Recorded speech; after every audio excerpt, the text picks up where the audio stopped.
सो अब हमारा जो अगला कंसेप्ट है वो है लुईस कंसेप्ट। और लुईस कंसेप्ट किस बारे में है, किस कंडीशन में आया है, क्यों लाया गया है, उसके बारे में बात कर लेते हैं पहले। हम इससे पहले अरेनियस थ्योरी पढ़ चुके हैं, ब्रॉन्स्टेड-लॉरी थ्योरी पढ़ चुके हैं, ठीक है। तो अरेनियस थ्योरी और ब्रॉन्स्टेड-लॉरी थ्योरी के बेसिस पे हमने डिस्कस किया और हमने हाइड्रोजन होना या नहीं होने उसके ऊपर हमने उसके बेस पर हमने क्या किया है, अभी तक का जो एसिड और बेस का रिकॉग्नाइजेशन उस बेसिस पे किया। ना अब केस आता है कि ऐसे कंपाउंड्स जिनके अंदर हाइड्रोजन है ही नहीं, जिनके एक्वस सॉल्यूशन से हम हाइड्रोजन को बाहर नहीं निकाल सकते, जिनके अंदर आप हाइड्रोजन फाइंड आउट नहीं कर पाएंगे एक्वस सॉल्यूशन के थ्रू, हाइड्रोजन आयन नहीं निकाल पाएंगे। तो ऐसी कंडीशन में ना तो मैं अरेनियस थ्योरी उसके ऊपर अप्लाई कर पाऊंगा, ना मैं ब्रॉन्स्टेड-लॉरी थ्योरी उसके ऊपर अप्लाई कर पाऊंगा। तो मैं कौन सी थ्योरी अप्लाई करूं जिसके थ्रू मैं उन्हें समझूं। एक एग्जाम्पल के तौर पे अपन बात करें, अगर एक एग्जाम्पल के तौर पे अपन बात करें तो AlCl3 कोई कंपाउंड है मेरे पास ना, AlCl3 कोई कंपाउंड है, अब उसके अंदर ना तो हाइड्रोजन अवेलेबल है, तो मैं उनके अंदर उसको आयनाइजेशन भी मैं अगर कर देता हूं तो मैं किस तरीके से H+ आयन बाहर निकाल पाऊंगा, पॉसिबल नहीं है। तो पॉसिबल नहीं है तो मैं उसको एसिड या बेस किस बेसिस पे बोलूं। तो यहां आके कंडीशंस फंस जाती है हमारी कि ऐसे सारे के सारे कंपाउंड्स जिनका हाइड्रोजन से कोई दूर दूर तक नाता नहीं है, तो नाउ अब मैं उनके अंदर उनकी प्रॉपर्टी के बारे में कैसे डिस्कस करूं कि वो एसिडिक होंगे या बेसिक होंगे। नाउ एसिडिक होंगे या बेसिक होंगे, उसके लिए हमारे को लुईस ने एक कंसेप्ट दिया है। लुईस ने एक सिंपल सा कंसेप्ट दिया है और सीधा सा कंसेप्ट दिया है। उसका बेस है इलेक्ट्रॉन्स। इलेक्ट्रॉन्स का मतलब मैं आपको समझा दूं। अब तक जो अपन डिस्कस करते आ रहे थे हाइड्रोजन के बारे में और प्रोटॉन के बारे में। हाइड्रोजन H+ आयन को हम प्रोटॉन नाम दे रहे हैं ना। अब हम डिस्कस करने की बात कर रहे हैं इलेक्ट्रॉन्स के बारे में। कैसे, थोड़ा समझिए। डिस्कस किसके बारे में कर रहे हैं, हम बात कर रहे हैं, जैसे कि मैंने आपको एक एग्जांपल दिया AlCl3 ना। AlCl3 की जब अपन बात करेंगे, इस कंपाउंड के बारे में जब अपन डिस्कस करेंगे, तो इसके ऑक्टेट पे हम थोड़ा सा ध्यान देते हैं, हम थोड़ा सा पता करते हैं इसके ऑक्टेट के बारे में। लाइक एल्यूमिनियम है, एल्यूमिनियम का आउटर मोस्ट शेल, एल्यूमिनियम का एटॉमिक नंबर होता है 13। आउटर मोस्ट शेल के अंदर ऑब्वियसली इसके अंदर 3 इलेक्ट्रॉन्स पाए जाएंगे। तो 3 इलेक्ट्रॉन्स मेरे पास हैं ना। ये 3 इलेक्ट्रॉन से कोई इशू नहीं है। Cl के साथ ये 3 बॉन्ड बना रहे हैं, हम इसके बॉन्ड्स शो कर देते हैं।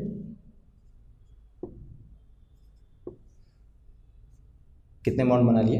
3 बॉन्ड्स बना लिए। AlCl3 ने 3 बॉन्ड्स आपके बना के रख दिए।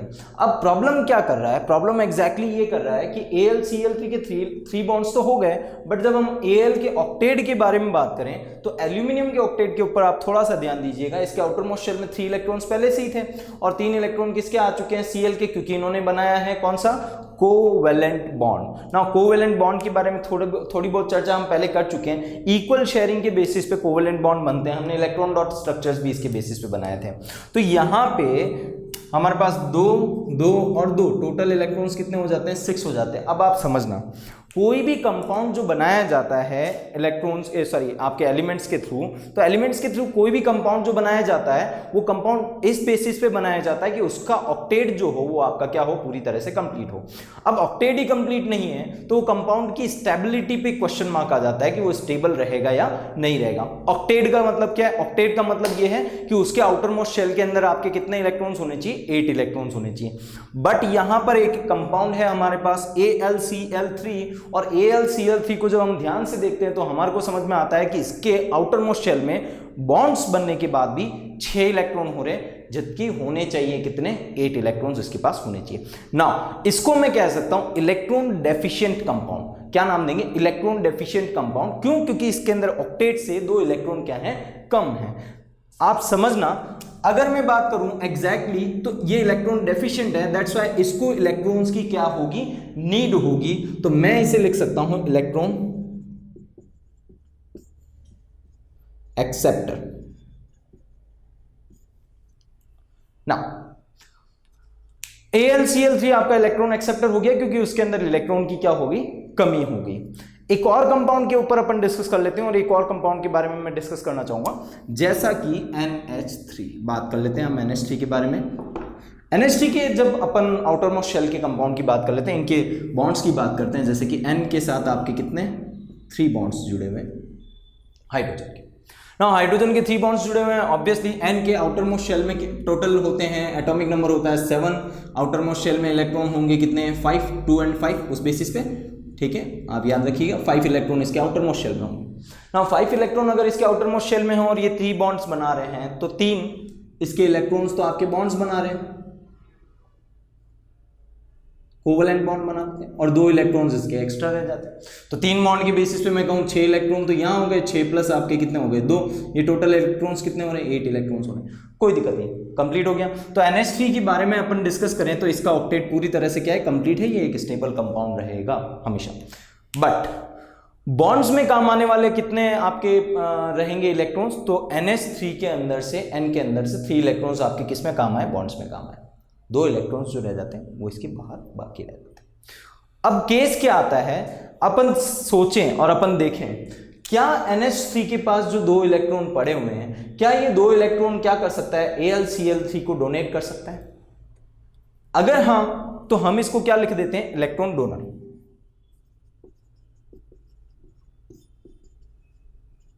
मैंने अगर हाँ क्यों लगाया उसके ऊपर मैं वापस आता हूं, बट मैं आपको कंसेप्ट समझा दूं पहले। लुईस कंसेप्ट आपका ये कहेगा कि जो इलेक्ट्रॉन एक्सेप्टर जो रहेंगे, वो इलेक्ट्रॉन एक्सेप्टर सारे कंपाउंड्स जो रहते हैं वो प्रॉपर्टी शो करते हैं हमेशा कैसी, एसिडिक, और जो इलेक्ट्रॉन डोनर जो होते हैं वो प्रॉपर्टी शो करते हैं हमेशा कैसी, बेसिक। ये हमारे को किसने दिया है, लुईस ने कंसेप्ट दिया है, किसके बेसिस पे, इलेक्ट्रॉन्स के बेसिस पे। तो अब ये चर्चा कर लेते हैं हम कि कौन इलेक्ट्रॉन डोनर होना चाहिए और कौन इलेक्ट्रॉन आपका एक्सेप्टर होना चाहिए। तो इलेक्ट्रॉन एक्सेप्टर जो रहेगा वो आपका क्या रहेगा, एसिडिक, और इलेक्ट्रॉन डोनर जो रहेगा वो बेसिक रहेगा। अब क्वेश्चन जो हमारा पहला उठाया हुआ था वो उठाया हुआ था, क्या NH3 आपका जो है वो इलेक्ट्रॉन डोनर कहलाया जा सकता है? सोचिएगा इस बारे में। NH3 की बात करूं, उसके ऊपर 2 इलेक्ट्रॉन्स हैं, ठीक है। क्वेश्चन ये उठता है कि मेरे पास 8 इलेक्ट्रॉन है NH3 के ऑक्टेट के अंदर, अगर मैं ये 2 इलेक्ट्रॉन किसे दे देता हूँ, AlCl3 को दे देता हूँ, तो NH3 के पास वापस कितने इलेक्ट्रॉन्स रह जाते हैं, 6 इलेक्ट्रॉन्स रह जाते हैं। तो कोई वो सीधी बात है, आप समझना, जब मेरे पास खाने का कुछ है ही नहीं, जब मेरे पास कंप्लीट आपके पास आपका खाना पूरी तरह से खत्म हो चुका है, तो कोई भी बाहर हो उसको आप खाना कैसे खिलाएंगे, वो पॉसिबिलिटी नहीं रह सकती। जब मेरे पास मेरा ऑक्टेट कंप्लीट करने के लिए मेरे पास 8 इलेक्ट्रॉन है, उसके आगे उससे एक्स्ट्रा मेरे पास कोई इलेक्ट्रॉन है नहीं, ठीक है, तो मैं AlCl3 को किस तरीके से इलेक्ट्रॉन डोनेट कर सकता हूँ, इलेक्ट्रॉन दे सकता हूँ? पॉसिबल नहीं है, पॉसिबल नहीं है, तो गुंजाइश नहीं है कि भाई आप ये क्या कर सकता है, इलेक्ट्रॉन डोनर बन सकता है। अब यहां कंडीशंस क्या आती है, AlCl3 को तो इलेक्ट्रॉन चाहिए, AlCl3 को इलेक्ट्रॉन चाहिए, वो NH3 के पास आया और NH3 बोलता है कि भाई मेरे पास इलेक्ट्रॉन्स नहीं है। तो क्या ऐसा तारतम्य बिठाया जाए, क्या ऐसी कंडीशंस लाई जाए कि इन दोनों की सिचुएशंस जो हो जाए वो क्या हो जाए, कंप्लीट हो जाए। हमारे पास 3 टाइप के बॉन्ड होते हैं बॉन्ड बनाने के लिए, इलेक्ट्रॉन्स के बेसिस पे हम बॉन्ड बनाते हैं, और हम 3 टाइप के बॉन्ड्स कौन कौन से बनाते हैं मैं आपको हल्का सा आइडिया दे देता हूं। हमारे पास 3 टाइप्स के बॉन्ड बनते हैं। एक बनता है आयोनिक,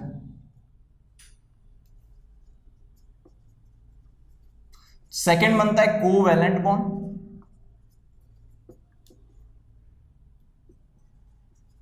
थर्ड जो आपका रहता है वो रहता है कोऑर्डिनेट बॉन्ड।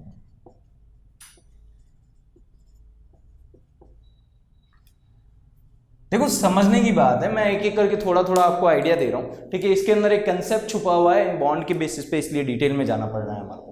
आयनिक बॉन्ड की बात करें, अगर हम आयनिक बॉन्ड की बात करें तो आपको समझना होगा कि आयनिक बॉन्ड जो रहेगा वो बॉन्ड रहेगा किसका, इलेक्ट्रॉन का लेन देन का। लाइक आप समझना, जैसे आपके पास NaCl है, तो Na और Cl तब जुड़ते हैं आपस में जब Na अपना एक इलेक्ट्रॉन क्या कर देता है, Cl को डोनेट कर देता है। तो यहां हुआ क्या, यहां पर आपके पास क्या बन गए, आयन बन गए। अच्छा, तो आयन कब बनेंगे, आयन तब बनेंगे जब एक इलेक्ट्रॉन डोनेट किया जाएगा या एक इलेक्ट्रॉन क्या किया जाएगा, ले लिया जाएगा, या फिर मैं कहूं एक इलेक्ट्रॉन की कमी होगी और एक इलेक्ट्रॉन में क्या हो जाएगी, अधिकता हो जाएगी, तो अपन कह सकते हैं आयंस बन सकते हैं, और ऐसे बॉन्ड को हम क्या कहते हैं, आयनिक बॉन्ड। क्लियर हो जाता है कि भाई इसके अंदर इलेक्ट्रॉनों का लेन देन होगा, लेन देन, ठीक है। सेकेंड आता है कोवैलेंट बॉन्ड। कोवैलेंट बॉन्ड की कंडीशन क्या है, जब आप इलेक्ट्रॉन का लेन देन नहीं कर पा रहे हैं, जब एलिमेंट्स अपने अंदर से इलेक्ट्रॉन नहीं निकाल पा रहे हैं और आपके नहीं ले पा रहे हैं, तो आप क्या करिए, तो आप एक काम करिए, दोस्ती कर लीजिए। दोस्ती करने का क्या मतलब है, आप साझा कर लीजिए। आप एक ऐसा कुछ कंडीशन रखिए कि भाई आधा तू दे और आधा मैं दूं, दोनों इक्वल कंडीशंस में इक्वल अमाउंट या इक्वल इलेक्ट्रॉन जो होते हैं वो अपने बॉन्ड के अंदर डाल देते हैं, और वो बॉन्ड जो होता है उस बॉन्ड पे दोनों का ऑक्यूपेशन हो जाता है।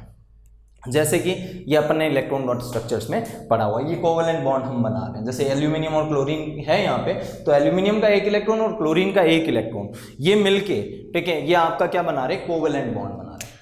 नाउ कोवेलेंट बॉन्ड से क्या फायदा है कि क्लोरीन का भी इन दोनों के ऊपर ऑक्यूपेशन आ जाता है और एल्यूमिनियम का भी इन दोनों के ऊपर ऑक्यूपेशन आ जाता है। तो एड चैप्टर के अंदर हमने इसके बारे में डिटेल में पढ़ चुके हैं हम कि भाई इलेक्ट्रॉन डॉट स्ट्रक्चर्स जो हमने बनाए थे उसकी बेसिस पे कोवेलेंट बॉन्ड लगभग पूरा क्लियर हो जाता है। थर्ड पॉइंट आता है जो कि हमारे काम का है इस टॉपिक से रिलेटेड, कोऑर्डिनेट बॉन्ड। देखो कोऑर्डिनेट बॉन्ड नहीं समझते हैं तो फिर लुईस कंसेप्ट समझने का कोई सेंस नहीं समझ सकते हम। तो कोऑर्डिनेट बॉन्ड क्या कहता है, कोऑर्डिनेट बॉन्ड ये कहता है कि भाई कोवेलेंट बॉन्ड तो कहता है कि एक इलेक्ट्रॉन इधर से और एक इलेक्ट्रॉन इधर से, दो इलेक्ट्रॉन आएंगे और वो दोनों अपन मिलके बॉन्ड बना लेंगे। कंडीशन समझिएगा, यहाँ की कंडीशन ये है कि मैं अगर ये सोचूं कि एक इलेक्ट्रॉन AlCl3 कोवेलेंट बॉन्ड ये बना सकते हैं या नहीं बना सकते हैं दोनों कंपाउंड, तो एक इलेक्ट्रॉन इसकी तरफ से दिया जाए और एक इलेक्ट्रॉन किसकी तरफ से दिया जाए, इसकी।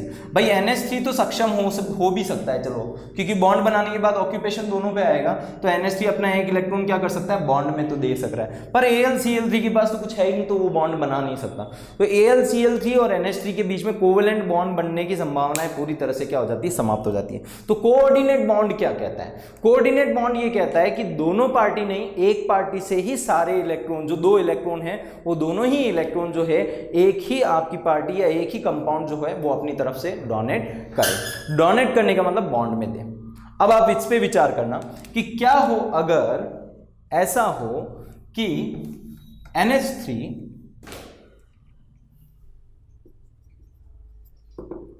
अपने अंदर से ये दोनों इलेक्ट्रॉन्स किसके अंदर डाल दे, बॉन्ड में डाल दे।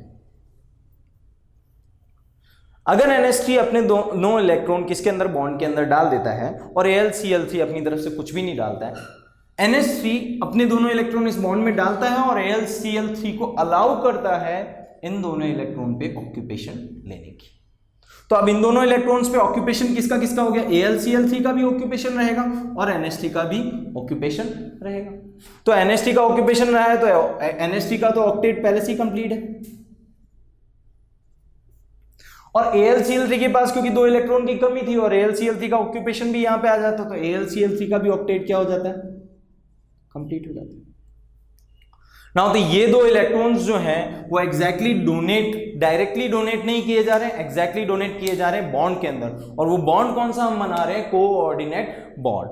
ठीक है, तो यहां यही केस है कि एग्जैक्टली जुड़ते हैं दो कंपाउंड्स आपस में, जो इलेक्ट्रॉन डेफिशिएंट कंपाउंड है और इलेक्ट्रॉन एक्सिस जिसके अंदर ज्यादा है, ठीक है, तो वो आपस में जुड़ते हैं किस बेसिस पे, कोऑर्डिनेट बॉन्ड के थ्रू वो आपस में क्या हो जाते हैं, जुड़ जाते हैं, और वो इलेक्ट्रॉन को एक तो एक्सेप्ट करेगा और एक उस बॉन्ड के अंदर इलेक्ट्रॉन क्या करेगा, डोनेट करेगा। तो इलेक्ट्रॉन जो डोनर है, ठीक है, अब हम ये कंसेप्ट समझ चुके हैं, तो अब हम बात करते हैं आगे की कि जो भाई इलेक्ट्रॉन डोनर होगा वो इलेक्ट्रॉन डोनर आपका क्या कहलाएगा, बेसिक कहलाएगा, और इलेक्ट्रॉन जो एक्सेप्टर होगा वो क्या कहलाएगा, एसिडिक कहलाएगा। तो मैं ये कह सकता हूं कि भाई इलेक्ट्रॉन डोनेट करने की जिसके अंदर क्या है, कंडीशंस हैं कि इलेक्ट्रॉन वो डोनेट कर सकता है, तो वो सारे जो रहेंगे वो क्या रहेंगे, बेसिक रहेंगे, और इलेक्ट्रॉन एक्सेप्ट करने की जिसकी कंडीशन है वो सारे आपके क्या कहलाएंगे, एसिडिक कहलाएंगे। चेक करिएगा किस तरीके से, और एक एग्जांपल मैं आपको दे देता हूं, जैसे कि BF3 है, BF3 का सेम कंडीशन है, बोरॉन और उसके साथ कितने जुड़े हुए हैं, 3 फ्लोरीन जुड़े हुए हैं। बोरॉन के साथ भी सेम कंडीशन है, उसके पास भी 2 इलेक्ट्रॉन्स की क्या है, कमी है, तो 6 इलेक्ट्रॉन्स इसके ऑक्टेट में कंप्लीट होते हैं, तो ये इलेक्ट्रॉन डेफिशिएंट हुआ। दैट्स व्हाई मैं इसको डायरेक्टली क्या बोल सकता हूँ, एसिडिक रहेगा। ठीक है, NH3 आपके पास है ये बेसिक। अब आप NH3 और BF3 को क्या कर दीजिए, NH3 अपनी तरफ से 2 इलेक्ट्रॉन अगर BF3 को डोनेट कर देता है तो NH3 आपका क्या रह जाता है, बेसिक रह जाता है। तो यहां पे हम कर क्या रहे हैं, यहां पे हम कर रहे हैं कि भाई जो कंपाउंड्स हैं आपके, अलग अलग कंपाउंड्स हैं, ऐसे कंपाउंड्स जिनके अंदर एक्वस सॉल्यूशन के अंदर आप हाइड्रोजन इवॉल्व नहीं कर सकते, हाइड्रोजन आयन इवॉल्व नहीं कर सकते, उन कंपाउंड्स को हम एसिडिक और बेसिक आपको एड्रेस कर रहे हैं। किस बेसिस पे कर रहे हैं, उस बेसिस पे कि उनके अंदर इलेक्ट्रॉन, वो कंपाउंड्स जो हैं वो इलेक्ट्रॉन डेफिशिएंट कंडीशन में आते हैं या इलेक्ट्रॉन के एक्सेस कंडीशन में आते हैं। तो इस बेसिस पे हम उनको क्या बोलेंगे, एसिड और बेस। यही है आपका एग्जैक्टली लुईस कंसेप्ट। ठीक है, यहाँ आपके पास कुछ एग्जाम्पल्स मैं आपको दे देता हूँ। जैसे लुईस कंसेप्ट के अंदर आपके पास एग्जाम्पल रहेंगे,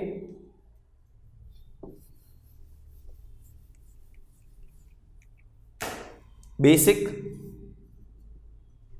एसिडिक की बात कर लेते हैं अपन, जो इलेक्ट्रॉन डेफिशिएंट है उसकी बात कर लेते हैं, जैसे AlCl3, BF3, ठीक है, और Mg2+, Ca2+, ये सारे जो रहेंगे ये आपके क्या रहेंगे, एसिडिक रहेंगे, जिनके अंदर इलेक्ट्रॉन्स की कमी रहती है। और आप बेसिक की बात करें तो बेसिक कौन से होंगे, जिनके अंदर इलेक्ट्रॉन्स ज़्यादा हो, वो कौन हो सकता है, जैसे H2O की बात करें, आपके पास इलेक्ट्रॉन्स एक्स्ट्रा नजर आएंगे आपको इसके अंदर, ठीक है। ये जैसे प्लस आयन इसके अंदर है, तो ये आपके जो माइनस आयन है, ये आपके जो भी रहेंगे माइनस आयन के, वो आपके क्या रहेंगे, इलेक्ट्रॉन एक्सेस जिनके अंदर रहता है, बेसिक आपके रहेंगे पर्टिकुलर। और BF3 के आगे आप NH3 की बात कर सकते हैं, NH3, ठीक है। तो यहां से हमें पता चलता है कि ये कंपाउंड्स आपके क्या रहेंगे, एसिडिक रहेंगे, और ये कंपाउंड्स क्या रहेंगे, बेसिक रहेंगे। तो थोड़ा बहुत हमने इसमें आइडिया लिया, बिना हाइड्रोजन के भी हम एसिडिक और बेसिक एड्रेस कर सकते हैं, और इसी के बेसिस पे हम आगे प्रॉपर्टीज में पढ़ेंगे कि भाई इसी के बेसिस पे आपको क्या एड्रेस दिया गया है, क्या बताया गया है कि आप जो आपके जो सारे कंपाउंड्स हैं, ऐसे कंपाउंड्स जो आपके ये कह सकते हैं ऑक्साइड्स जो होते हैं, ऑक्साइड्स के अंदर मेटल ऑक्साइड और नॉन मेटल ऑक्साइड्स जो हैं, तो नॉन मेटल ऑक्साइड हुआ आपका, मेटल ऑक्साइड्स हुए, ये सारे जो हैं ये सारे आपके एसिडिक और बेसिक किस बेसिस पे कहे जा सकते हैं, तो ये कहे जाते हैं किस बेसिस पे, लुईस कंसेप्ट के बेसिस पे कहे जा सकते हैं, ठीक है। तो ये आपके पास लुईस कंसेप्ट हुआ पूरा, और हमारा definition of acids and base पूरी तरह से कंप्लीट होता है। इसके अंदर हमने अरेनियस पढ़ा, ब्रॉन्स्टेड-लॉरी पढ़ा, और लास्ट हमने क्या पढ़ा है, लुईस कंसेप्ट पढ़ा है। इसके आगे हम एसिड और बेस की कुछ प्रॉपर्टीज के बारे में डिस्कस कर लेते हैं, आइए देखिए।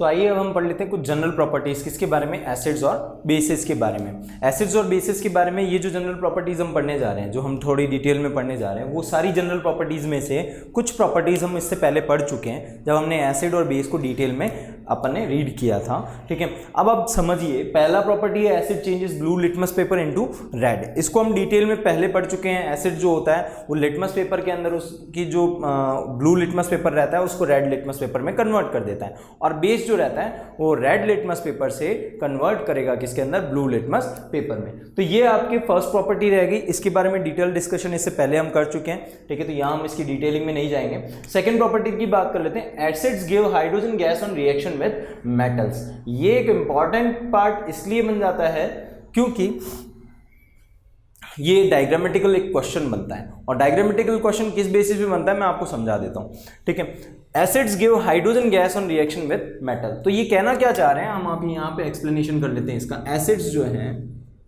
वो अगर किसके साथ रिएक्शन करें, मेटल्स के साथ, मेटल्स के साथ, ठीक है, तो रिएक्ट करने के बाद हमारे को क्या देंगे, एसिड्स अगर रिएक्शन करें मेटल्स के साथ, तो मेटल्स के साथ रिएक्शन करने के बाद हमारे को क्या दे देते हैं, हाइड्रोजन गैस दे देते हैं।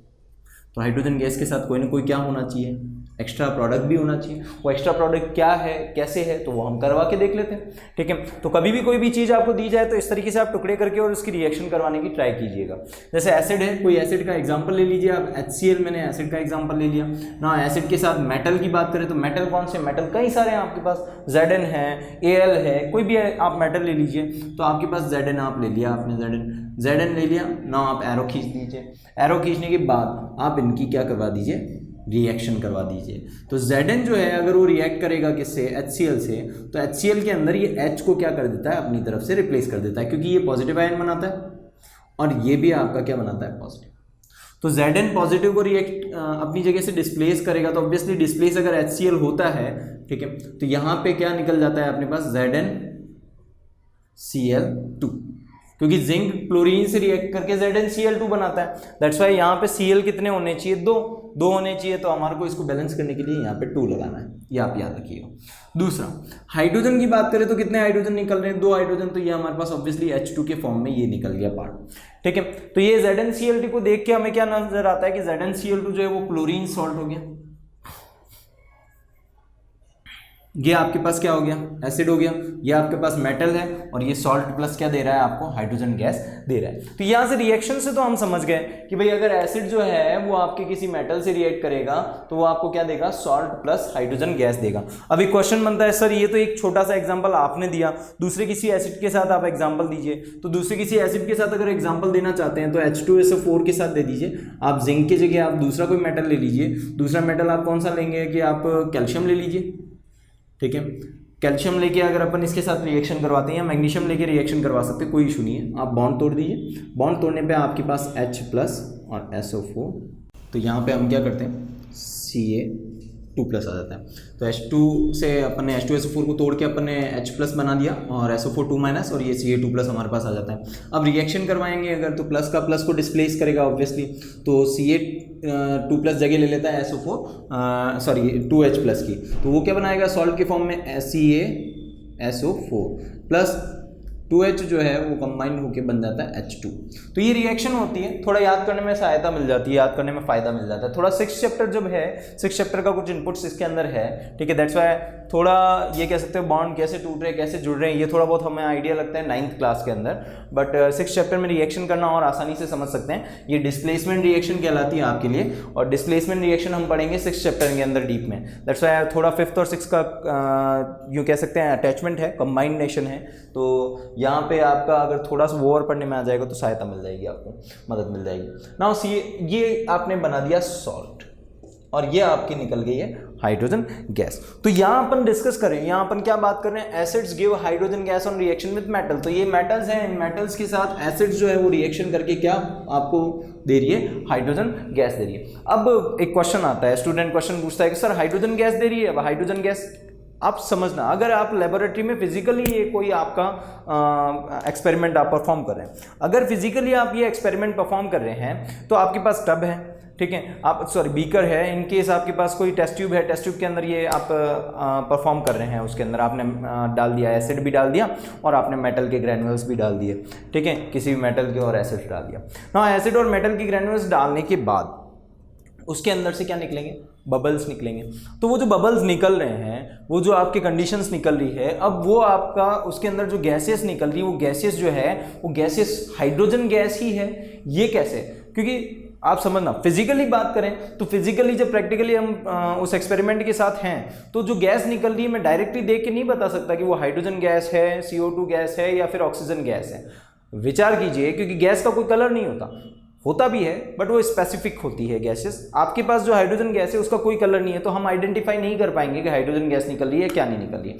तो आइडेंटिफिकेशन के लिए, इसके कंफर्मेशन के लिए कि हाइड्रोजन गैस ही निकल रही है या फिर नहीं निकल रही है, उसके लिए एक एक्सपेरिमेंट करना जरूरी रह जाता है हमारे को, और हमें ये पता लगाना जरूरी हो जाता है कि इसके अंदर से कौन सी गैस निकल रही है, हाइड्रोजन गैस निकल रही है। भाई वो कहते हैं ना साइंस के अंदर क्या कंडीशन है, साइंस ये है कि भाई जो थ्योरेटिकल बात आपने जो भी की है उस थ्योरेटिकल बात का आपको प्रूफ देना जरूरी हो जाता है। तो आपको प्रूफ देना पड़ेगा कि उसके अंदर से जो निकल रहा है वो हाइड्रोजन गैस ही निकल रहा है ना। भाई अब हम प्रूफ कैसे दें, तो प्रूफ कैसे दें उसके ऊपर जब बात आ जाती है तो प्रूफ देने के लिए हमारे पास क्या कंडीशन रहेगी कि हाइड्रोजन गैस जो निकल रही है उसकी कुछ प्रॉपर्टी हमारे पास होनी चाहिए। कोई ना कोई ऐसी प्रॉपर्टी होगी जो सिर्फ और सिर्फ हाइड्रोजन गैस क्या करती है, परफॉर्म करती है नॉर्मली जनरली। तो परफॉर्म करने की बात करें, हाइड्रोजन गैस क्या परफॉर्म करती है, थोड़ा बहुत हमें आइडिया ये है कि hydrogen gas as a fuel use में लिया जाता है और हाइड्रोजन गैस जो होती है वो बर्निंग गैस कहलाती है।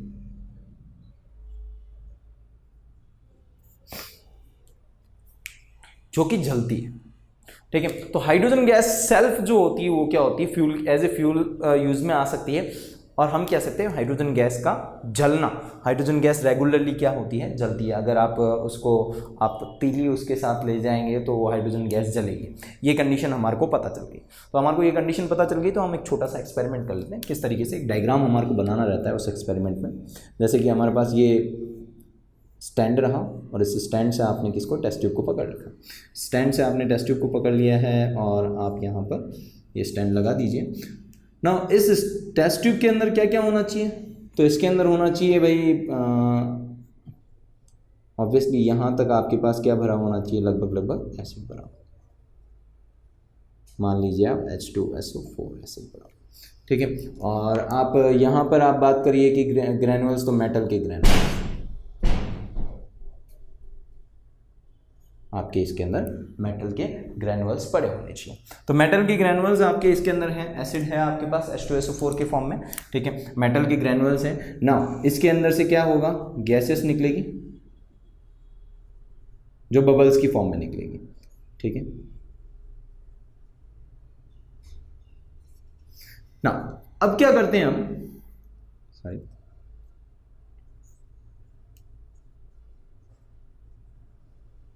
H2SO4 मान लीजिए, मेटल ग्रेन्यूल्स आपके जिंक के मान लीजिए, या फिर आप कैल्शियम के मान लीजिए, किसी के भी मान लीजिए ना। आपने क्या किया, जो टेस्ट ट्यूब है उस टेस्ट ट्यूब को आपने कवर कर लिया एक नली से, और उस नली को आपने क्या कर दिया, भेज दिया है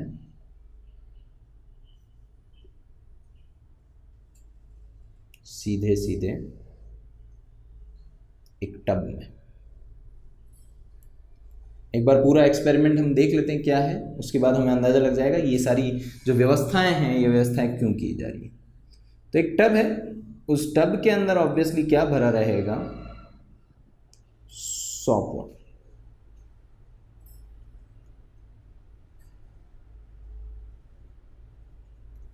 तो इसके अंदर जो आपके भरा हुआ है वो क्या भरा हुआ है, सॉप वाटर भरा रहेगा ना। यहां क्या होता है, जो भी गैसेस यहां से निकलेगी वो गैसेस सीधे धीरे धीरे धीरे धीरे धीरे धीरे धीरे धीरे होके किस में चली जाएगी, इस सॉपी वाटर में जाएगी। सॉपी वाटर से ऑब्वियसली वो गैस हो जाएगी तो बुलबुले उठेंगे, बुलबुले उठ के और वो कहां की तरफ निकलते हैं, बाहर की तरफ।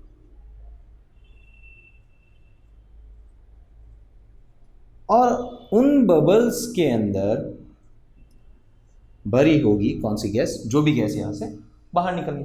हम कह रहे हैं कि वो जो गैसेस है वो गैसेस कौन सी, आपकी हाइड्रोजन गैस है। इन केस अगर इसके अंदर से हाइड्रोजन गैस निकल रही तो इन बबल्स के अंदर जो होनी चाहिए वो कौन सी होनी चाहिए, हाइड्रोजन गैस।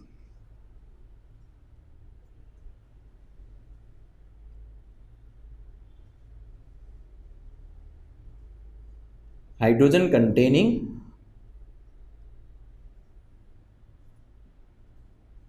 गैस ना। किस्सा क्या है कि हाइड्रोजन कंटेनिंग गैस आपकी यहां से निकल रही है। आप क्या कीजिए, यहां पर एक कैंडल लेके जाइए, और कैंडल जो है, जलती हुई कैंडल ले जाने पर यहां पे आपके जो ये बबल्स हैं जब इस कैंडल से टकराएंगे तो ये क्या करेंगे, पटाखों जैसा पॉप साउंड देंगे और बर्स्ट होंगे। क्यों बर्स्ट होंगे, उसका रीजन हमने क्या कहा कि हाइड्रोजन गैस जो है वो आपके यूज में आती है। किस यूज में आती है, हाइड्रोजन गैस जो यूज में आती है किस यूज में आएगी, जलती है। तो हाइड्रोजन गैस जब जलती है तो ऑब्वियसली मोमबत्ती अगर आप पास में लेके जाएंगे, कैंडल आप पास में लेके जाएंगे, तो कैंडल पास में ले जाने पर वो क्या होंगे, हाइड्रोजन के बबल्स जो हैं वो क्या होंगे, बर्स्ट होंगे। तो बर्स्ट होने की वजह से हम ये कह सकते हैं कि यस इन बबल्स में कौन सी गैस होगी, हाइड्रोजन गैस ही है। और हाइड्रोजन गैस है, ठीक है, तो फिर अपन कह सकते हैं कि मेटल जो है वो आपके एसिड से रिएक्ट करने के बाद कौन सी गैस रिलीव करते हैं, हाइड्रोजन गैस रिलीव करते हैं। तो यहाँ एक क्वेश्चन उठता है कि सर हाइड्रोजन गैस रिलीव करते हैं, ये तो हमें समझ में आ गया, बट इसके अंदर बचेगा क्या। तो इसके अंदर जो गैसेस तो आपकी जा रही है बाहर की साइड में, इसके अंदर जो बचेगा वो प्रोडक्ट क्या रह जाएगा, आपका सॉल्ट। तो ये किस्सा रहेगा आपका, किस तरीके से आपने हाइड्रोजन गैस की आपने एसिड्स की रिएक्शन करवाई किसके साथ, मेटल्स के साथ, और एसिड्स की रिएक्शन मेटल के साथ करवाने पर आपको क्या मिला, हाइड्रोजन गैस प्रोडक्ट के तौर पे मिला, और सॉल्ट आपको क्या मिल गया, प्रोडक्ट के तौर पे मिल जाता है। तो ये एक्सपेरिमेंटल आपका क्वेश्चन बन जाता है। दैट्स वाई ये क्वेश्चन 10th बोर्ड के क्वेश्चंस में आने की संभावनाएं ज़्यादा बन जाती हैं, क्योंकि 5th और 6th चैप्टर में ऐसे क्वेश्चन हैं कम जिनके अंदर डायग्राम भी हो, जिनके अंदर कोई एक्सपेरिमेंट इन्वॉल्व हो। तो ये थोड़ा सा है, आप इस पर फोकस ज़्यादा रखिएगा, मैंने इसीलिए इंपॉर्टेंट मार्क कर दिया है इसे। Now metal oxide treating with acids give salt and water. वही बात हम कहेंगे, लाइन पढ़ के और सेंस निकाल लोगे तो आपके लिए केमिस्ट्री इजी हो जाएगी। आपको करना क्या है, ये मैं एक्सपेरिमेंट आप देख लीजिएगा, ठीक है, डायग्राम आप बनाने की कोशिश कीजिएगा, केस समझिएगा। लाइन पढ़ के सेंस समझने का मतलब ये है कि जैसे एसिड था, हाइड्रोजन गैस निकाल रहा था किसके साथ, मेटल के साथ, तो पहले मैंने एसिड लिखा, फिर उसकी मेटल के साथ रिएक्शन करवाई और हाइड्रोजन गैस आपने बना दी। नाउ ये कह रहे हैं मेटल ऑक्साइड जो है वो मेटल ऑक्साइड आपकी metal oxide. Now metal oxide का मतलब क्या है, मेटल ऑक्साइड, मेटल कोई भी मेटल, जिंक, Fe कुछ भी, ठीक है, मेटल ऑक्साइड है। मेटल ऑक्साइड आपके किसके साथ, मेटल है। मेटल ऑक्साइड का मतलब मेटल जो ऑक्सीजन से रिएक्ट कर ले, जैसे Mn है, Mg है, Mg आपका ऑक्सीजन से रिएक्ट करता है तो MgO बनाता है, तो वो मेटल ऑक्साइड हो गया। Ca है, Ca आपका ऑक्सीजन से रिएक्ट करके CaO बनाता है तो वो मेटल ऑक्साइड हो गया, ठीक है। तो उस तरीके से आपके पास, आप मान लीजिए आपने क्या ले लिया, मेटल ऑक्साइड, कोई भी मेटल ऑक्साइड ले लीजिए, MgO, जैसे कि मैंने एक मेटल ऑक्साइड ले लिया ना, उसकी रिएक्शन आप किससे करवाइए, कह दीजिए कि एसिड से रिएक्शन करवाना है, एसिड से, तो प्लस आप कर दीजिए एसिड, ठीक। तो एसिड के लिए क्या लेंगे, एसिड के लिए आपके पास एग्जांपल्स है, इससे पहले हम पढ़ चुके हैं, HCl है, H2SO4 है, सारे एसिड्स हैं आपके पास, तो आप उनकी रिएक्शन करवा दीजिए। जैसे मैंने HCl की रिएक्शन इसके साथ करवा दी, मेटल ऑक्साइड की मैंने एसिड के साथ मान लीजिए रिएक्शन करवाई, तो क्या कंडीशंस होगी, क्या कंडीशंस नहीं होगी, हम उधर जाने से पहले हम इधर देख लेते हैं कि क्या बन सकता है क्या नहीं बन सकता। आप चेक करिएगा, अगर हम बॉन्ड तोड़ें, ये आपकी रिएक्शन डबल डिस्प्लेसमेंट रिएक्शन में आती है, जो आप 6th चैप्टर में आगे डिटेल में पढ़ने वाले हैं, ठीक है। तो ये H+ बना देता है, Cl- बना देता है, O2- बना देगा, Mg2+ बना देगा। ऑब्वियसली ऑक्सीजन और हाइड्रोजन जुड़ के एक जो कंपाउंड बनाते हैं, वो कंपाउंड आपका रह जाता है H2O। दूसरा बनता है Mg और Cl, तो Mg और Cl मिलके जो कंपाउंड बनाते हैं वो है मैग्नीशियम क्लोराइड, जिसका फॉर्मूला रहेगा MgCl2। कुछ फॉर्मूलाज याद करने रहेंगे, इन केस 9th में हमारा बेस थोड़ा कमजोर रहा है, अगर नहीं रहा है तो मैं आपको ये कहूँगा आपके पास अभी बहुत ज़्यादा टाइम है, तो आप जाके फॉर्मूला बनाना, कैसे आपको बनाने हैं, कैसे आपको बॉन्ड्स तोड़ने हैं, कैसे आप फॉर्मूला बनाते हैं और किस किस का फॉर्मूला क्या क्या होता है, वो आप थोड़ा सा उसकी प्रैक्टिस आप किसके अंदर 9th के टॉपिक के अंदर जाके कर सकते हैं ना। अपन बात करें MgCl2 और H2O बना दिया, अब यहाँ से हम प्रोडक्ट के बारे में चर्चा कर लेते हैं। हमें प्रोडक्ट क्या मिल रहे हैं, सॉल्ट और क्या मिल रहा है, वाटर, ठीक है। तो हमने मेटल ऑक्साइड की रिएक्शन किससे करवाई, एसिड से रिएक्शन करवाई और हमारे को क्या मिल गया, सॉल्ट मिल गया और वाटर मिल गया। तो आप ध्यान देना कि हम एसिड की रिएक्शन किससे करवाते हैं, नॉर्मली न्यूट्रलाइजेशन रिएक्शन। मैं आपको याद दिलाना चाहूंगा, न्यूट्रलाइजेशन रिएक्शन क्या कहती है कि एसिड जो है वो रिएक्ट करता है किसी न किसी से और फिर क्या देता है आपको, सॉल्ट प्लस वाटर। तो ऐसी क्या चीज है जिसके साथ एसिड रिएक्ट करके सॉल्ट प्लस वाटर देता है, तो मेरे मुंह में ये कह सकते हैं कि एक ही नाम आता है मेरे मुंह पे, वो नाम आएगा बेस का, ठीक है। तो बेस के अंदर ये प्रॉपर्टी होती है क्या, एसिड, और वो क्या देता है, सॉल्ट प्लस वाटर।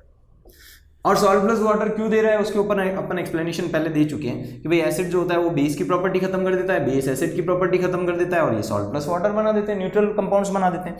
तो यहाँ एक चीज समझिएगा, अगर मैं कहूँ कि MgO जो है वो किसी एसिड से रिएक्ट करके सॉल्ट प्लस वाटर बना रहा है, तो 100% उसकी जो प्रॉपर्टी होनी चाहिए वो कैसी होनी चाहिए, बेसिक होनी चाहिए। ऑब्वियसली अगर यहाँ पे कोई भी चीज जो है वो एसिड से रिएक्ट करके सॉल्ट प्लस वाटर बना रहा है, तो वो चीज जो भी होगी वो आपकी किस नेचर की होगी, बेसिक नेचर की होगी। तो यहां से हमारे पास रिएक्शन से हमारे को क्लियर हो जाता है कि जो मेटल ऑक्साइड जो रहेंगे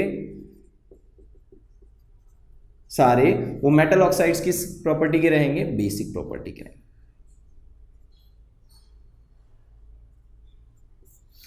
ठीक है, तो ये एक प्रूफ हमारे पास आ जाता है कि भाई मेटल ऑक्साइड्स जो हैं treating with acids give salt and water. इसका कहना क्या है, इसका इंडिकेशन एग्जैक्टली ये है कि वो किस प्रॉपर्टी के होते हैं, बेसिक प्रॉपर्टी। सेम कंपैरिजन आप कर सकते हैं किसके अंदर, कि भाई आप क्या करो, एक एसिड ले लीजिए आप, एक आप नॉन मेटल ऑक्साइड ले लीजिए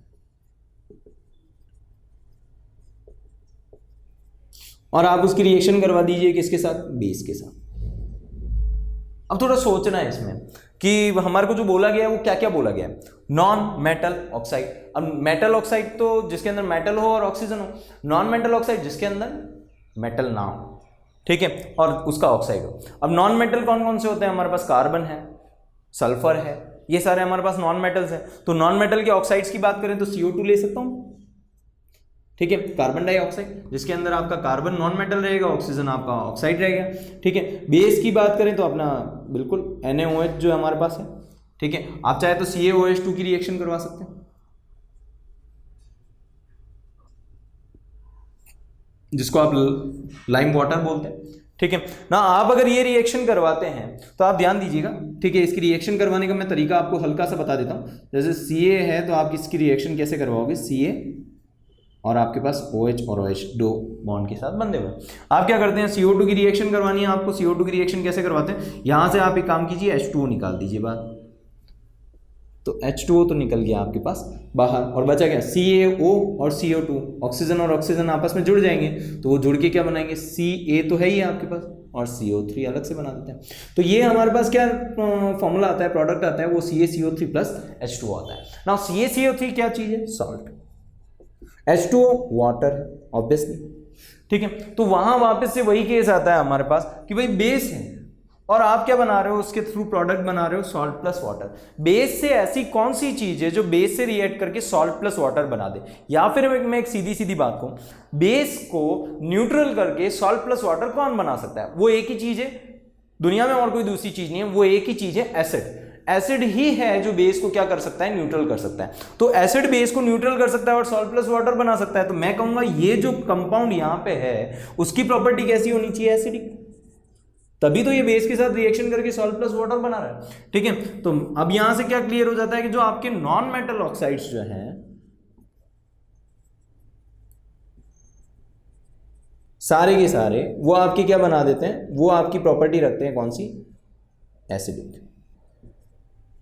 देखो बहुत इंपॉर्टेंट फैक्टर्स हैं, ठीक है, ये प्रॉपर्टीज हमारे आज काम आएगी। आज के बाद जब हम साइंस अगर लेते हैं, साइंस फील्ड में जाते हैं, 11th 12th हम जब पढ़ते हैं तो उसके अंदर बहुत ज़्यादा डिटेलिंग में ऑब्वियसली जो चैप्टर्स है उसके अंदर बेसिक और एसिडिक प्रॉपर्टी किसकी होती है किसकी नहीं होती है, 10 बार ये कंसेप्ट आपके काम में आने वाला। तो मेटल ऑक्साइड कौन से रहेंगे, आपके बेसिक रहेंगे। क्यों रहेंगे उसका प्रूफ आप रिएक्शन के बेसिस पे आप दे सकते हैं। नॉन मेटल ऑक्साइड आपके एसिडिक रहेंगे। क्यों रहेंगे, आप रिएक्शन के बेसिस पे समझा सकते हो। अब जो हम आगे जो पढ़ने जा रहे हैं, हम केमिस्ट्री पढ़ने जा रहे हैं, तो हमारा ज़्यादा से ज़्यादा इनपुट्स होने चाहिए। वो ये ध्यान रखिएगा जितने एग्जाम्पल्स हैं उसमें जिस एग्जाम्पल के अंदर आप रिएक्शन इंक्लूड कर सकते हो आपको रिएक्शन इंक्लूड करनी है, बट वो रिएक्शन सही होनी चाहिए, वो रिएक्शन आपकी प्रॉपर होनी चाहिए, सही होनी चाहिए, तभी आप इंक्लूड कीजिए उसके अंदर। ठीक है, तो ये आपके पास आपकी प्रॉपर्टी खत्म होती है कौन सी, metal oxides on treating with acids give salt and water, and non metal oxide treating with base gives salt and water. कोई इशू नहीं है, यहां तक हमें सब समझ में आ गया है। नाउ एसिड की बात हमने की थी। एसिड जो है वो देते हैं क्या, आपके मेटल्स के साथ रिएक्शन करके क्या देते हैं, हाइड्रोजन गैस देते हैं। तो यहाँ पे एक क्वेश्चन नहीं बनता कि सर बेस जो है अगर वो आपके किसके साथ रिएक्शन करेंगे, मेटल के साथ रिएक्शन करेंगे तो वो क्या देंगे कंपाउंड के तौर पे, आप समझिएगा। We are discussing about acids. क्या हमें बेस के बारे में डिस्कस नहीं करना चाहिए, क्या करना जरूरी है? तो हम बेस के बारे में और यहां पर डिस्कस कर लेते हैं। सेकंड पॉइंट में एक पार्ट और हमारा जो है वो हम कवर कर लेते हैं कि भाई बेस अगर रिएक्शन कर ले किसके साथ, एसिड के, सॉरी मेटल के साथ, तो फिर क्या होगा। तो आप चेक करिए, अगर बेस है कोई मेरे पास NaOH, बेस नाम सुनते ही आपके पास एग्जांपल्स हैं आपके पास, उसमें से आप एक एग्जांपल ले लीजिए, जैसे मैंने NaOH ले लिया ना, NaOH की रिएक्शन करवा दूं मैं किसके साथ, Zn के साथ। मान लीजिए कि Zn मेटल है आपका, और मेटल के साथ रिएक्शन करवाने पर क्या प्रोडक्ट बनता है वो मैं एक बार लिख के आपको बता रहा हूँ, फिर मैं समझा देता हूँ कैसे क्या हो रहा है। ठीक है, तो Na2ZnO2 प्लस H2। हाँ, तो जो दिख रहा है वो सही चीज है कि भाई जो हाइड्रोजन गैस, क्या बेस भी आपके मेटल के साथ रिएक्शन करके हाइड्रोजन गैस देते हैं? बिल्कुल, बेस भी आपके मेटल के साथ रिएक्शन करके क्या देंगे, हाइड्रोजन गैस देंगे। बट यहाँ एक कंडीशन है, कुछ बेसेस ही मेटल के साथ रिएक्शन करके क्या देते हैं, हाइड्रोजन गैसेस देते हैं। बाकी ज्यादातर जो बेसेस होते हैं वो मेटल के साथ रिएक्ट नहीं कर पाते हैं। ठीक है, तो यहाँ पे कुछ बेसेस के एग्जांपल है, जिसमें से एक एग्जांपल मैंने आपको यहाँ पे दिया है। तो वो बेस आपका मेटल के साथ, कुछ मेटल्स के साथ, पर्टिकुलर मेटल्स के साथ ही रिएक्शन करते हैं, और वो रिएक्शन करेंगे तो आपको क्या देंगे, हाइड्रोजन गैस। यहाँ पे मैं आपको समझा दूं, ये है आपका salt, salt plus hydrogen gas देंगे। सेम प्रोडक्ट किसका, एसिड का। एसिड के साथ आपका मेटल अगर रिएक्ट कर रहा था तो वो आपको क्या दे रहा था, सॉल्ट प्लस हाइड्रोजन गैस दे रहा था। इसमें भी ये salt plus hydrogen gas, but थोड़ा अलग तरीके का सॉल्ट है। ठीक है, जैसे Na2ZnO2, सर ये फॉर्मूला कहाँ से आया, कैसे आ गया, ये तो हमें पल्ले ही नहीं पड़ रहा, समझ में नहीं आ रहा। तो मैं आपको समझा दूं, इसके अंदर जो बॉन्ड्स टूट रहा है वो बॉन्ड ये टूटेगा। यहाँ पे आपके 2 NaOH आप लीजिए और बॉन्ड तोड़िए हाइड्रोजन का ये अलग से, क्योंकि आपको हाइड्रोजन गैस निकालनी है और हाइड्रोजन के 2 आपको H2 अगर आपको बाहर निकालना है तो यहाँ पे 2 आप लगाओगे तभी H2 बाहर निकल पाएगा, और 2 निकाल के H2 अगर आपने निकाल दिया तो आपके पास NaO और NaO बच जाता है, जिसको जुड़ना रहेगा Zn2 प्लस से। ठीक है, तो Zn2 से NaO और NaO को जुड़ना रहेगा, NaO माइनस और NaO माइनस को। ठीक है, तो यहाँ न्यूट्रल तो हो जाते हैं। ठीक है, तो Na कितने हैं आपके पास, 2, तो मैंने 2 लगा दिया। Zn आपके पास सिंगल है तो Zn सिंगल लगा दिया, और O 2 है आपके पास तो O 2 है। तो इस तरीके से फॉर्मूला बनेगा सोडियम जिंकेट का, इसको नाम देते हैं सोडियम जिंकेट। ऑक्सीजन जब ऐड होता है तो 8 नाम के पीछे क्या लगाया जाता है, 8। ठीक है, तो इसको नाम दे देते हैं अपन सोडियम जिंकेट। ये आपके सॉल्ट का नाम हो जाता है। तो यहां से एक चीज और क्लियर हो जाती है कि भाई एसिड जो है वो रिएक्ट करते हैं मेटल से तो हाइड्रोजन गैस देते हैं, बेसिस भी रिएक्ट करके हाइड्रोजन गैस देते हैं, बट उसके अंदर थोड़ी कंडीशंस रहेंगी, कुछ कुछ बेसिस होते हैं वही रिएक्ट करते हैं, जिसमें से एक एग्जांपल आपके सामने। अगला topic, aqueous solution of all acids and bases are good conductor of electricity। Nice point. अब बात को समझना, कंडक्टर ऑफ इलेक्ट्रिसिटी के ऊपर अपन 8 चैप्टर में थोड़ा बहुत डिस्कशन कर चुके हैं, मैं थोड़ा सा और डिटेलिंग पार्ट यहाँ पे आपके पास लेके आ रहा हूँ और आपको डिटेल में लेके जा रहा हूँ।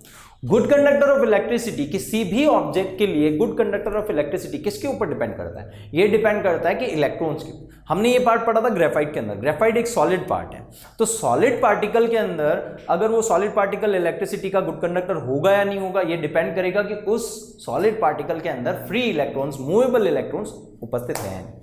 अगर इलेक्ट्रॉन्स मूव करने के लिए तैयार हैं तो इलेक्ट्रिसिटी आसानी के साथ करंट फ्लो हो जाएगा, उसके अंदर कोई इशू नहीं आएगा ना। सॉलिड पार्टिकल के लिए तो ये ठीक है, पर सर लिक्विड पार्टिकल के लिए क्या करें? अगर हमें किसी लिक्विड की बात करनी है तो हम तो बीकर लगाएंगे उसके अंदर, ठीक है। बीकर के अंदर हम कोई लिक्विड डाल देते हैं, लिक्विड डालने के बाद अब उसके अंदर आपके इलेक्ट्रिसिटी रन कर रही है या नहीं कर रही है, हम ये कैसे पता लगाएं? एग्जैक्टली हम किसके बारे में डिस्कस कर रहे हैं? एसिड और बेसिस के बारे में बात कर रहे हैं। और एसिड ज्यादातर लिक्विड होते हैं और एसिड और बेसिस के लिक्विड सॉल्यूशन या फिर अपन क्या एक्वस सॉल्यूशन, ठीक है। एसिड और बेसिस के एक्वस सॉल्यूशन के ऊपर अपन डिटेल डिस्कस कर रहे हैं। तो एक्वस सॉल्यूशन की बात की जाए तो वो ऑब्वियसली बीकर में ही आ सकता है। तो बीकर में हमारे पास मान लीजिए एक्वस सॉल्यूशन पड़े हुए हैं एसिड और बेसिस के,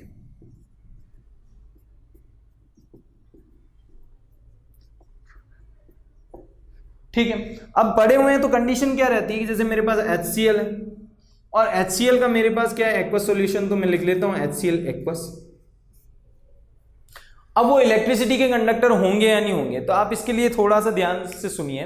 इलेक्ट्रिसिटी के कंडक्टर, सॉलिड में हमने कहा इलेक्ट्रॉन्स के मूवमेंट पे अपन कह सकते हैं इलेक्ट्रिसिटी के कंडक्टर। लिक्विड के अंदर इलेक्ट्रॉन्स के मूवमेंट के बेसिस पे ही मूव करेंगे कौन? आयंस।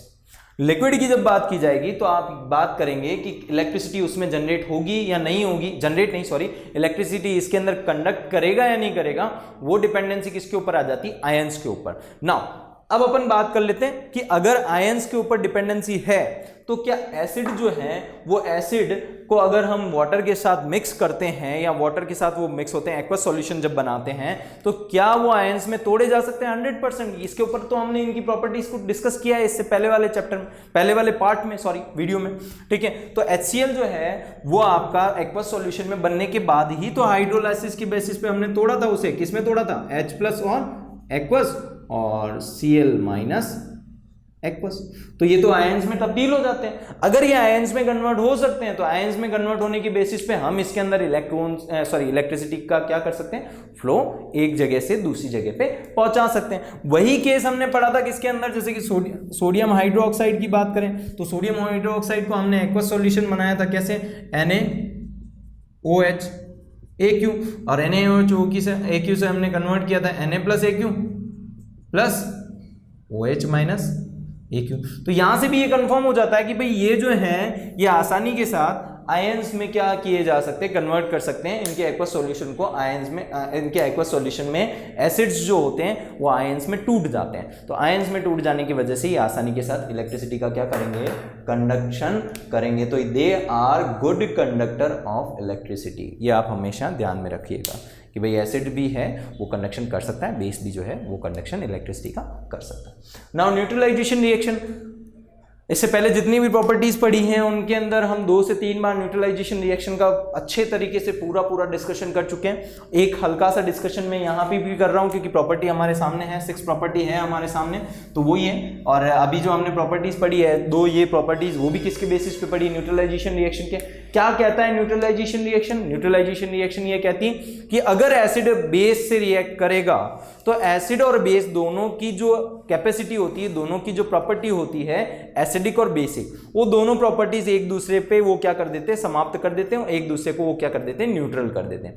न्यूट्रल करके प्रोडक्ट क्या बनाएंगे? तो प्रोडक्ट बनाएंगे एक तो सॉल्ट और एक क्या? वाटर। तो हम देख लेते हैं कैसे बनाते हैं। जैसे कि HCl की बात करें, डिटेल डिस्कशन हमने पिछले वीडियो में किया था जस्ट इससे। NaOH की बात करें, ठीक है, तो इसके अंदर बेसिक और एसिडिक प्रॉपर्टी बताने वाले जो H+ और OH- है ये आपस में टूट के निकल के और क्या बना देते हैं? H2 बना देते हैं।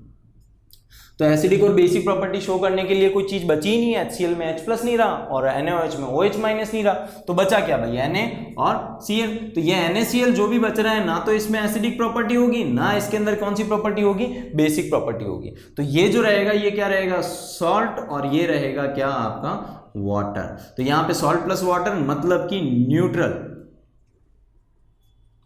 प्रोडक्ट ये बनाते हैं।